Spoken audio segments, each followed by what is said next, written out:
দেশের আলু বাজার নিয়ন্ত্রণে ভারত থেকে বেনাপোল বন্দরে এলো 468 মেট্রিক টন আলু। বৃহস্পতিবার 12 ডিসেম্বর রাতে ট্রেনে করে এই আলু আমদানি করা হয়। প্রতি কেজি আলুর আমদানি মূল্য পড়েছে 27 টাকা 60 পয়সা।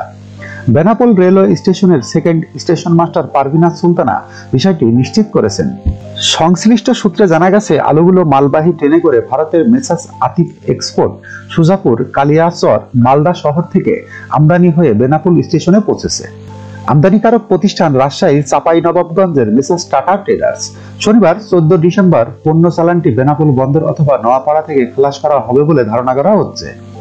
আমদানিকারকদের প্রতিনিধিত্ব করছেন বেনাপোলের C&F agent Alam and sons. তারা বেনাপোল বন্দর থেকে পণ্যটি খালাস করানোর জন্য প্রয়োজনীয় কাগজপত্র শুল্ক ভবনে দাখিল করবেন। C&F প্রতিনিধি নাজমুল আরেফিন রনি বলেন, ভারত থেকে ট্রেনের একটি রেকে 468 মেট্রিক টন আলু আমদানি করা হয়েছে।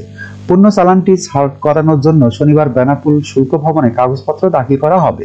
তিনি আরো বলেন, কাস্টম ও রেল স্টেশনের কার্যক্রম সম্পন্নের পর বেনাপোল বন্দর অথবা নোয়াপাড়া বন্দর ঘাটে খালাস করা হবে। নোয়াপাড়া থেকে এসব আলু ঢাকা ও চট্টগ্রাম সহ দেশের বিভিন্ন এলাকায় পাঠানো হবে। যখনকার খবর তখনই দেখতে চোখ রাখুন সুন 24 টিভিতে। চ্যানেলটি সাবস্ক্রাইব করুন।